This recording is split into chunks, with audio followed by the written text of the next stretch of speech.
Pendidikan itu merupakan suatu pembelajaran pengetahuan, keterampilan, pelatihan, dan sebagainya. Kalau pendidikan Islam berarti pembelajaran tentang Islam, tentang hukum-hukum Islam, pengetahuan tentang ajaran-ajaran Islam. Itu mengenai pendidikan Islam, yang mana di dalamnya banyak hukum-hukum Islam, baik ilmu fikih dan sebagainya, yang diatur dalam yang referensinya kepada Al-Quran dan hadis dan ijma para ulama. Untuk pendidikan Islam yang lebih urgen itu awal ataupun diniyah ibtidah, untuk terutama kalangan anak-anak ataupun orang dewasa yang baru mempelajari Islam, itu adalah yang pertama tentang ketauhidan dulu. Ketauhidan yang mengatur tentang keimanan kepada Allah Subhanahu wa taala, tentang ketuhanan kepada Allah Subhanahu wa taala yang diatur dalam ilmu tauhid. Yang kedua adalah ilmu kaifiyah ibadah yang mana disebut biasa ilmu fikih. Yang mana ilmu fikih ini mengatur tentang kaifiyah, tata cara beribadah yang baik sesuai dengan ilmunya. Sebab segala sesuatu pun kalau tanpa ilmunya akan hancur. Kita bertani tanpa ilmunya hancur. Kita berdagang juga sama. Kita juga membuat gado-gado kalau tanpa ilmunya malah nggak enak rasanya, dan seterusnya. Makanya yang lebih urgen adalah ilmu ketauhidan, ilmu fikih baru, dan ilmu akhlak. Ilmu akhlak itu yang mengatur hablum minan nas, terutama hablum minan nas dan termasuk hablum minallah. Hablum minallah bagaimana kita sholat yang berakhlak itu seperti apa, yang baik itu seperti apa. Bukan hanya disahkan dalam ilmu fikih, tapi juga kita harus berakhlak, cara menghadap Allah. Yang kedua, begitu pun cara bagaimana ilmu akhlak itu diterapkan kepada anak-anak, bagaimana cara berdialog dengan, berinteraksi dengan orang tua yang lebih tua, kepada sesama, apalagi pada guru, kepada ulama, dan seterusnya. Itu diatur dalam ilmu hak, itu yang paling urgen. Jadi dasar-dasar ataupun jenis-jenis ilmu Islam itu dasar-dasarnya yang pertama yang tadi disebutkan tadi, yang urgen tadi, tentang ilmu ketauhidan, ilmu fikih, ilmu akhlak. Bahkan kalau memang dasar-dasarnya untuk menggali ilmu Al-Quranul Karim, tafsir Al-Quranul, itu harus mengerti dulu ilmu nahwunya, ilmu sorobnya, balago mantiknya, baru kita bisa mengetahui isi kandungan Al-Quranul Karim. Maka dasar-dasarnya itu kalau memang ingin menggali ilmu Al-Quranul Karim, itu harus mengetahui dulu alat untuk menggali ilmu tersebut. Dan termasuk ilmu fikih. Ilmu fikih tadi sudah disampaikan tentang bagaimana tata cara beribadah dengan yang baik. Itu nanti panjang, bagaimana cara berjamaah, bagaimana kalau sahaya dan sebagainya, itu diatur dalam ilmu fikih dan ilmu usul fikih. Dan juga ada ilmu ketauhidan. Ini ketauhidan belum lebih detail lagi, bagaimana kita sampai keyakinan itu hak, sampai usul sama Allah, sampai nyampe sama Allah. Bagaimana sesuatu kita ada diciptakan oleh Allah, bahkan kita hidup untuk beribadah kepada Allah dan akan kembali kepada Allah, itu melalui proses dengan ilmu-ilmu ketauhidan, ilmu rububiyah yang disebutnya. Kalau ilmu rububiyah ini tidak mendalam, ya kita hidup akan terasa hampa, karena kita akan gampang tergoyahkan. Makanya banyak yang tergoyah, gampang pindah ke pengetahuan, pemahaman dan sebagainya, karena kurangnya ilmu tauhid ataupun ilmu-ilmu dasar yang lainnya. Yang mengenai hukum-hukum Allah, hukum-hukum ajaran-ajaran Islam, di Al-Quran itu ada perintah dan juga ada larangan, ada ajakan, dan juga tentang adab tata krama juga gitu. Bagaimana caranya berhubungan hablum minallah dengan baik, dan juga berhablum minannasnya juga dikelola dengan baik, itu semuanya ada dalam Al-Quran melalui tafsir Al-Quran, dan juga ditafsir oleh al-hadis dan juga ijma para ulama. Yang Allah perintahkannya terutama beribadah kepada Allah, wa'budullaha la tusyriku syai'an, dan seterusnya, termasuk perintah sholat. Perintah sholat seperti dalam surat Al-Baqarah ayat 43, wa aqimus shalah wa atuz zakah warka'u ma'arqin. Dirikanlah sholat dan tunaikanlah zakat dan rukulah serta orang-orang yang beruku. Jadi itu yang terkandung dalam Al-Quran. Di antaranya termasuk ya larang-larangan Allah, itu yang paling penting. Yang paling terpenting itu jangan menyekutukan Allah ataupun musyrik, seperti dalam surat Luqman ayat 13, wa idza qala Luqmanu libnihi wa huwa ya'idhu la bunayya la tusyrik billah inna syirka la dzulmun adzim. Seperti yang dikatakan oleh Luqman kepada anaknya, bahwa la tusyrik billah, anakku, jangan kau musyrik kepada Allah Subhanahu wa taala. Inna syirka la dzulmun adzim, karena sesungguhnya syirik itu adalah kezaliman yang paling besar. Itu dalam surat Luqman ayat 13. Adapun semacam contoh dari surat An-Nisa ayat 48. Innallaha la yaghfiru ay yushraka bihi wa yaghfiru ma duna dzalik wa liman yasha wa may yusyrik billah faqad iftara itsman adzima. Innallaha la yaghfiru, sesungguhnya Allah tidak akan mengampuni orang yang musyrik kepada Allah, tapi dosa-dosa yang bukan musyrik Allah akan mengampuni sesuai kehendak Allah, karena sesungguhnya syirik itu adalah dosa yang sangat agung ataupun besar.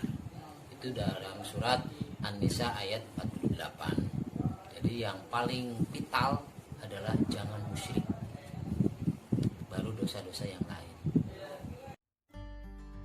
Sebenarnya Al-Quran dengan As-Sunnah itu adalah saling berkaitan.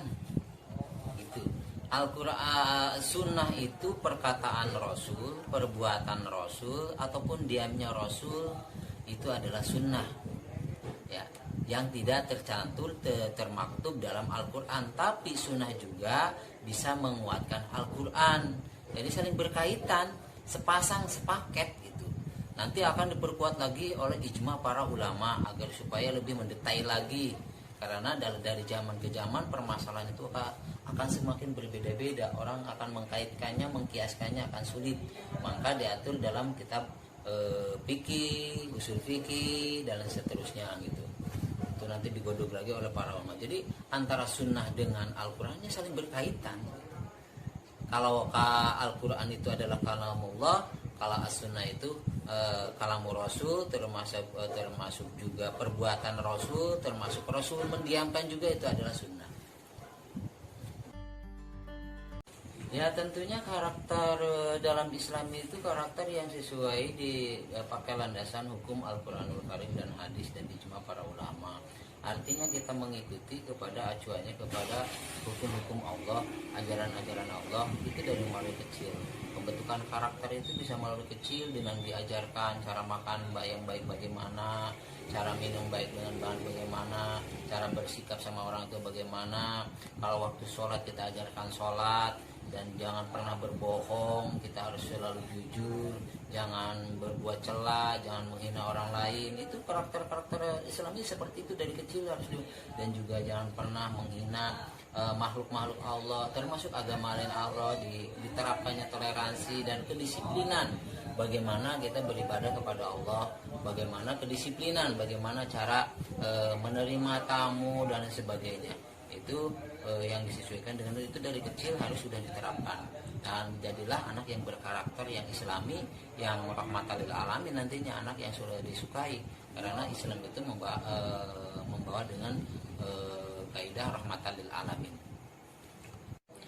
Jadi jangan memukul tapi harus bisa merangkul, jangan mengejek tapi kita harus bisa mengajak, dan seterusnya. Kita perlihatkan, kita kenalkan sama anak itu, kita bentuk karakter anak itu ataupun orang yang baru mengenal Islam, kita berikan panduan-panduan Islam, hukum-hukum Islam, ajaran-ajaran Islam, penerapan baik dari mulai fikih, dari mulai ketauhidan, rububiyah, dan termasuk akhlak itu sendiri. Ya. Bagi umat Islam, pendidikan itu sangatlah penting, bahkan nomor wahid. Kita mengenal Allah, kalau tanpa ilmunya tidak akan bisa mengenal Allah. Beriman kepada Allah, kita tidak akan beriman. Kita tidak akan beribadah kalau tidak tahu ilmunya. Segala sesuatu tanpa ilmunya itu kan hancur, akan hancur. Contoh seandainya kita sholat, tapi sholatnya kita tidak sesuai ilmunya. Nah, setelah dalam segi wudhu aja, artinya yang seharusnya mencuci muka dulu, malah ini mencuci tangan dulu dan lain seterusnya. Sebab kata kaidah, man amila bila ilmihi mardudatun la tuqbalu. Barang siapa yang beramal tanpa ilmunya akan ditolak oleh Allah Subhanahu wa taala. Makanya kita harus belajar, terutama bagi terkecuali bagi pemula yang baru, saya baru ingin sholat tapi saya nggak bisa, nggak apa-apa, patah tapi sambil belajar. Tetap man sholat bila ilmi la sholatala. Kalau kita sholat tanpa ilmunya itu tidak sama dengan tidak sholat. Kita harus tahu, mengetahui dari mulai toharo, dari mulai bagaimana caranya berwudu, termasuk sholat itu harus bagaimana, syarat rukunnya juga harus mengetahui. Kalau kita seandainya bercocok tanam, menanam padi tanpa ilmunya, nanti baru aja ditanam, udah diore aja mati gitu. Termasuk kita bikin gorengan, seandainya bikin gorengan tanpa ilmunya, garamnya harusnya sesendok, ini 5 sendoknya terlalu asin dong. Makanya segala sesuatu apapun harus dengan ilmu. Jadi ilmu Islam itu sangat penting. Pendidikan Islam jadi melalui pendidikan gitu. Jadi itu melalui ilmu Islam. Kalau memang beragama Islam, terutama ilmu ketauhidan, jangan sampai ilmu tauhid dan sebagainya. Ataupun ibadah kita itu mardudatun la tuqbalu, ditolak karena memang kita beribadah tanpa ilmunya. Segala sesuatu pun akan hancur kalau tanpa ilmu. Oke. Ya jelas manfaatnya sangatlah vital ataupun sangat bermanfaat. Kita akan lebih banyak terutama beribadah itu sesuai dengan ilmunya. Kita juga berakhlakul karimah sesuai dengan ilmunya. Kita juga bertauhid sesuai dengan ilmunya. Tidak asal-asalan Allah tuh bentuknya kayak apa dan sebagainya. Kalau udah tahu ilmunya kan gampang gitu. Kita akan lebih mudah, ditanya orang akan lebih mudah. Kita beramal juga nyaman. Tapi kalau seandainya kita nggak tahu, pura-pura tahu, itu kan berbahaya. Nah, maka sangatlah penting kita ataupun manfaat daripada belajar ilmu agama itu ya sangat luar biasa. Terutama bukan hanya sekedar kita belajar. Contoh kita belajar Al-Quran harus dari awal, dari alif ba ta sa. Setelah itu kita ilmu tajwidnya juga diterapkan, makhrajul hurufnya diterapkan, baru kita masuk ilmu nahwu sorofnya, baru kita kepada tafsir Al-Qurannya. Setelah kita tahu, kita amalkan. Jadi kita beramal sesuai dengan ilmunya. Apapun kalau sesuai ilmunya itu akan terasa enak, terasa nyaman. Tapi kalau nggak sesuai ilmunya bingung gitu. Akhirnya asal-asalan aja kan tinggal kehancuran. Akan rusak kalau tanpa ilmu. Jadi sangat bermanfaat sekali, dan kita yang paling terpenting akan diminta pertanggungjawaban oleh Allah Subhanahu wa taala apa yang kita lakukan sesuai dengan ilmunya. Termasuk kita punya kewajiban mencari ilmu. Kita akan diminta pertanggungjawaban oleh Allah Subhanahu wa taala sejauh mana kita mencari ilmu. Kalau kita sudah tahu ilmunya, kita akan mudah menjawab dari pertanyaan itu oleh Allah Subhanahu wa taala. Kewajiban untuk mencari ilmu kita luar, apalagi diamalkan. Nah, terima kasih atas pertanyaan-pertanyaan tadi yang telah dipercaya. Tapi sebelumnya mohon maaf, beribu-ribu maaf. Barangkali apa yang dipertanyakan tidak sesuai dengan ilmu yang adik-adik dapat, ataupun dari orang lain, ataupun dari kiai, ataupun dari ulama, tinggal dikoreksi saja, tinggal dibenarkan saja, diluruskan saja. Jangan ditelan bulat-bulat, barangkali ada yang salah ataupun tidak sesuai, ya mohon maaf, karena memang ya kemampuan saya seperti ini. Dan juga kepada adik-adik terus belajar dan belajar, karena segala sesuatu tanpa belajar, tanpa mengetahui ilmunya akan rusak. Bikin mobil tanpa ilmunya juga akan rusak, dan seterusnya. Jangan pernah bosan untuk belajar, dan juga harus punya keinginan untuk mengamalkannya, dan selektiflah dalam mencari ilmu. Apalagi sekarang dalam ilmu agama itu banyak pemahaman-pemahaman yang baru saja mengenal Islam, lantas dia belajarnya instan, berani mengkafirkan orang, berani memusyrikan orang. Kita harus selektif, jangan mudah menerima begitu saja. Kalau seandainya ada permasalahan yang bisa dia lakukan seperti ini, ternyata ada pemahaman baru seperti ini, kita jangan dulu percaya. Kita tabayun dulu, klarifikasi dulu, referensinya dari mana, termasuk yang referensi membolehkan juga dari mana, yang tidak boleh juga dari mana referensinya.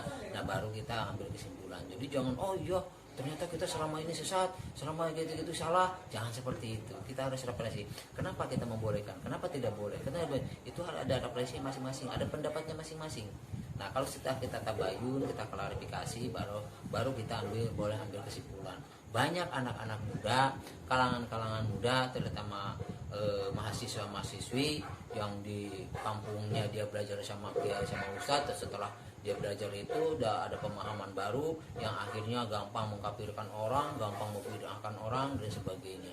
Kita tanya dulu referensinya, yang membid'ahkan itu seperti apa, yang membolehkan juga seperti apa, baru kita ambil kesimpulan. Jangan mudah termakan dengan pendapat-pendapat yang bisa jadi untuk memecah belah umat. Selektiflah dalam mencari ilmu, selektiflah dalam menerima ilmu. Terima kasih, mudah-mudahan menjadi ilmu yang bermanfaat dan juga mudah-mudahan mendapatkan keberkahan, rahmat dari Allah Subhanahu wa taala.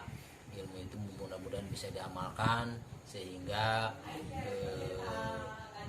bisa membahagiakan ataupun jadi kebahagiaan di dunia dan di akhirat bagi sang pemiliknya. Terima kasih, sekian dan terima kasih. Wallahu muwaffiq. Assalamualaikum warahmatullahi wabarakatuh.